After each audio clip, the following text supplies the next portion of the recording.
Mm. Hey there, Russ here. Welcome back to the shop. Well, I had a weird thing happen this morning. When I got up and went into the kitchen, and I looked up, and this light had come apart, and all the components were just hanging down from two little wires inside. We'll look inside here in a second. But this is just one of those little garage lights. This one in particular has four of these wings that pivot, and a center light, and it all comes together, and it fits into a standard light bulb fixture. It's a E27 base, so it fits any light fixture here in America. It's a standard unit, and you can buy this. I just had to buy about two more of them one of them to replace this one, and give me one more spare. But you can buy these things for about $12 a piece. I think when you buy them more than one at a time, I think it's under $12 is what it's cost me for two of them. And I thought, that's a pretty fair price. But it also got me to thinking, first off, I wanted to figure out why this thing did that. Why it just fell apart. It still worked, hanging up there, and all the pieces are hanging from the little wires. I turned it on, and it worked okay. But obviously, you can't leave it like that. So I took it down, and I put another light in there. And I brought this out and thought, well, let's find out what happened to it. And can I do something with this? Because when you think about it, these little panels are actually nice little LED panels, just like the one I bought, but a little smaller. This is a 6,000 lumen, is what this is. So, and we'll talk about how to break this down when we get into this a little more. But basically, it just comes apart. The center part comes off. Like I said, everything was hanging down by two wires off of the little inverter. So I did a power test on it, and it runs on a 110 going in, regular light fixture, but it gives you 77 volts DC coming out of it. So, what that told me was if it's putting out, and also I looked at the wiring, these were all hooked up in series. That means that's why it was running on 77 volts. If you divide 77 by 5, you come up with right at 15 volts a piece. So each of these actually runs right off of 15 volts is what it is. And when you take it apart, let me take this one apart and show you what it looks like. Because when we start talking about the failure, you'll also, well, come on. There we go. I can also tell you what caused the failure because it was overheating. You can see all sorts of heat cracking going on. See the heat crack? And there's some melting of some kind of, probably the glue that was holding the centerpiece. It was glued in place right over here is where it was. And all this glue then started running down and melting because this thing was overheating. So I think that maybe what I'm going to do is the ones I buy, I'm going to drill some holes, about 4 holes in this base up here. You won't be able to see them if you put them in the right place because your wing will be in the way and you won't see them. But it should make a big difference in the amount of heat this thing puts out. Now I looked at it and these things did okay. They have opened down here and they seem to not be too big a problem with heating. And they run off of 15 volts. In fact, here's one here, I got it hooked up to my power supply, and I turn it on, and right now, it's putting out 14 volts. Let's crank that back up to 15. I've been playing with different voltages on it. You can see it went up just a little bit. So now I'm at 15.01, and it's pulling, that seems like that's not near what it should be pulling. Huh?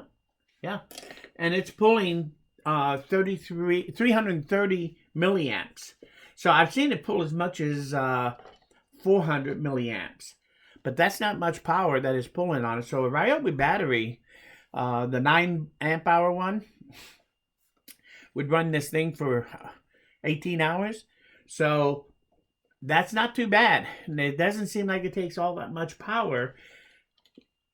And the thing is that, so now I have 4 of these little light panels that I can do something with as long as I run them off of 14 or 15 volts. they should run really fine. I think I'll probably run it off of 14 because in order to wire this up, if you think about it, I'm going to need one of these panels. I'm going to need a receptacle, just like I did for the other panel I talked about the last video, for that 7,000 watt panel. So you'll need a receptacle. You'll need the same little buck converter, 3 amp buck converter. They're $1.50 a piece. And I will have to have a little switch. But if you think about it, if I bought one of these lights and took it apart and I could make 4 of these light fixtures into 4 little lights. Well, 5 counting the center one. But I think I might do some different plans with this since it's a different shape. But you could take a $12 fixture light bulb, take it apart, hook these up, and make 4 little flashlights for $5 a piece. That's pretty cheap for a 1200 lumen flashlight. So I think I'm going to work on that. As you can see, it does real well, and it's not warm at all. At 15 volts, eventually, I let this thing run for about an hour and a half, and after an hour and a half, it was warm to the touch. It wasn't didn't overheat. It wasn't too hot to touch.